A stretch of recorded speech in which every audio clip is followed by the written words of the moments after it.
Now, your forecast first, sponsored by Matex Heating, Cooling, and Plumbing. Well, another very nice day and now a nice night across central Illinois. Very comfortable temperatures, the humidity levels obviously very tolerable, and you can see clear skies out there across the entire state tonight, with temperatures that have already dipped back down into the 60s in many areas, including Champaign at 69, along with Decatur. And then you've got a 64-degree reading up around Watsika. Shouldn't have any issues tomorrow morning on the way to work or on the way home all day. It looks to be really nice. 57 to start the day. We're going to work our way up to the lower 80s by the afternoon. We're going to talk about some rain that is in the forecast for part of your weekend when we come back.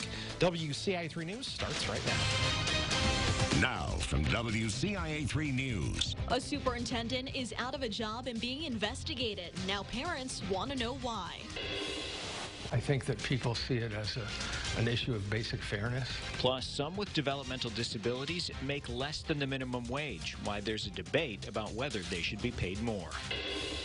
I don't think that you have to have a negative stipulation of a business like this just because, oh my goodness, it's hot. Not everyone likes the idea of recreational marijuana, but even those against it say it might be too good of an opportunity to pass up. You're watching your local news leader. This is WCIA 3 News at 10. The former superintendent of Meridian School District is under investigation, and he's resigned his position. Good evening. I'm Paul Cicchini. And I'm Jessica Coons. On Friday, Dan Bruce sent a letter of resignation apologizing for his actions. But what he did remains the question for parents who have yet to get any answers on his departure. WCIA 3's Jennifer Jensen is in our newsroom tonight. So, Jennifer, what did police tell you about this?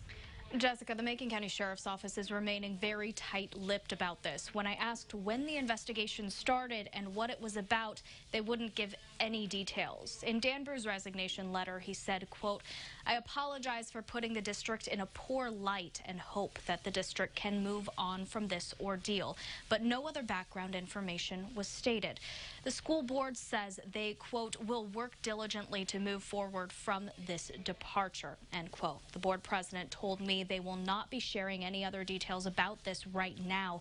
I talked to dozens of parents in Meridian today. All of them told me they're waiting to hear what exactly happened before they form any opinion on his resignation. Brew used to be the superintendent at the Bement School District. In 2013, he left for the position in Meridian. The current Bement superintendent said they will be sending out a statement regarding this incident later this week. We will be tracking this story and bring you answers as soon as we get them. In the newsroom, I'm Jennifer Jensen, WCIA 3, your local news leader. Jennifer, thank you. Some wealthy families are taking a different approach to pay for their child's education, and it's not sitting well with the U of I. The university says some parents gave up guardianship so their kids would be eligible for financial aid. The school says they became aware of this last year. Transfer of guardianship makes students eligible for things like need-based grants they may not be otherwise able to get. The university and parents say it shouldn't be happening. You're kind of cheating the system for the simple fact that you have parents such as myself of a minority and lower income family that is working as hard as I am to make sure that he's getting what he needs. The U of I says it contacted the U.S. Department of Education and the Illinois Student Aid Commission and told them what was happening. It's also adding another layer of screening for all financial aid applications. The countdown is on. There are about 5 months to go until recreational pot becomes legal in Illinois. Now cities across the state have to decide whether or not to let businesses sell marijuana. There have been several meetings in central Illinois about this. Tonight, WCIA 3's Jen Lask went to a meeting in Paxton. So Jen, where do people there stand on this? Well, tonight's meeting was just a listening session with the long-term planning committee, so nothing was actually decided. And while recreational pot itself is a controversial issue, people generally agreed on one issue tonight. They didn't want to miss out on a chance to bring in a new source of tax revenue for Paxton. We've got some time. We don't have to make a decision tonight, but this is the first time we're really delving with the issue. Starting January 1st, 2020, Illinois will become the 11th state in the country to legalize recreational marijuana use for people 21 and older. Under the new law signed by Governor J.B. Pritzker, municipalities will be able to add a 3% tax for pot sold within city limits. Now, places like Paxton must decide whether to allow marijuana business licenses to be issued or not. The revenue part of it would be something to look at.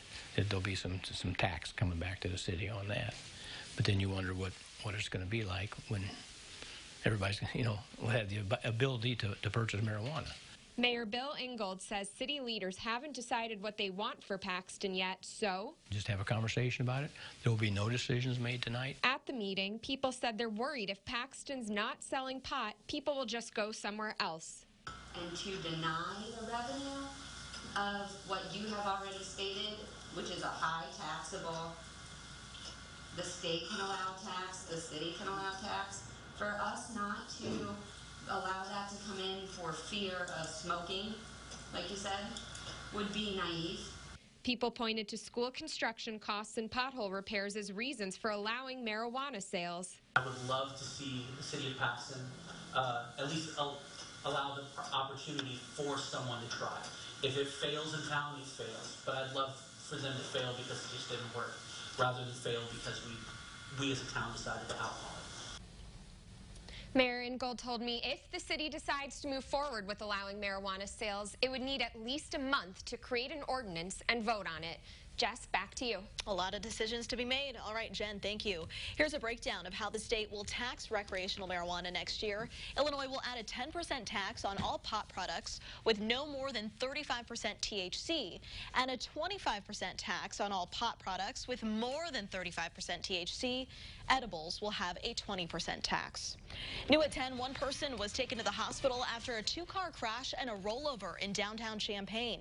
This happened at the corner of Washington and Walnut around 6:30 tonight.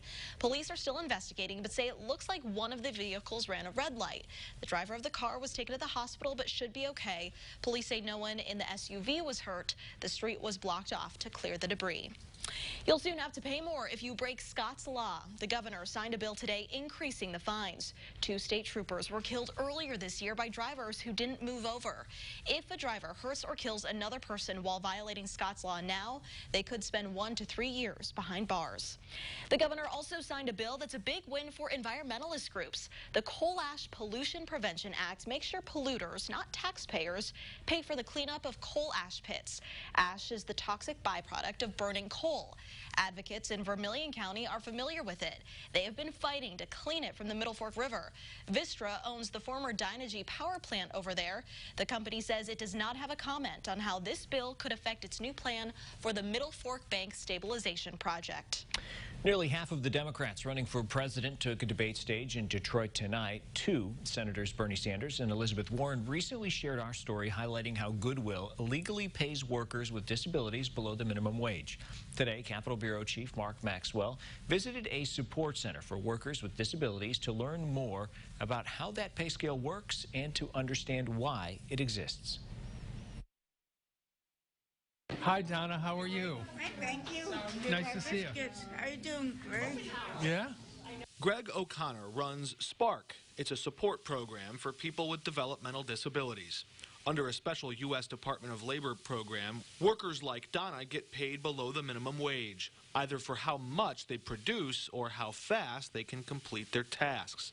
2 Democrats running for president and 1 senator from Illinois recently called for ending that pay scale and replacing it with a living wage. I think their heart's in the right place. I think that people see it as an issue of basic fairness, but I think that they need to see a place like this to understand that there's some unintended consequences that might come along with it, that some people might be left with nothing as opposed to productive work. And to workers like Kara Reddig, this job is much more than just a paycheck. I still do hold the world's record. Always did and always will.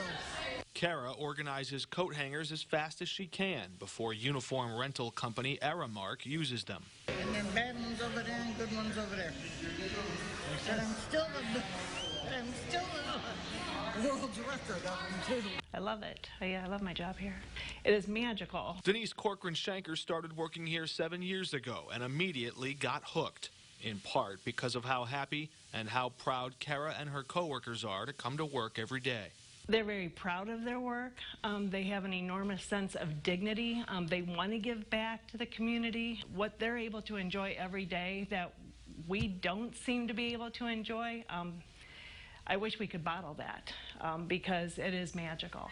Some workers keep outside day jobs before they come here, too, like Dixie Metzger, who loves her job at McDonald's. Chase chairs, I do bathrooms, I do everything the boss says. Are you good at it? Yes. How long have you been working there? 11 years. 11 years. 20 years. It's not just their loyalty to their craft, but their love for people that keeps O'Connor going. That's for me. That's what feeds my soul. That's why I get up in the morning. Reporting in Springfield, Mark Maxwell, WCIA 3, your local news leader. There is a bill in the State House to end the subminimum wage. The support staff at Spark fears that move could scare the companies away who pay for their work. The organization also provides group homes for the adults with disabilities and helps get them jobs outside of their facility. A massive water leak in Harristown means some people will have to go without running water for at least a full day. The connection is broken between two underground pipes leading to the water tower. The village is losing between 15 and 30,000 gallons per day. After parts were ordered, repairs to fix the problem will start Thursday. The pipes to 25 homes on West Main Street and Western Avenue will be shut off at 8 a.m. Thursday until this is resolved. A man who lives next to the tower discovered the problem yesterday. I noticed the ground was wet, so I called the township and said, you might want to come out and take a look. They were out the next morning, and they were digging it up today. We were just, I think, lucky that we caught it in time. And in the long run, it costs. We treat water, you put chemicals in it, you put salt, all the things the EPA requires. So when that water is wasted, that is wasted money. The mayor says they hope to finish the repair in one day. Those homes affected will be under a boil order until 5 p.m. Monday. The rest of the village will be getting water from Decatur on Thursday. That means there will be low water pressure. It might sound like a strange request from one health district, but they have a reason for it, what they want you to bring in. Plus, it still feels like summer, but some are already preparing for fall.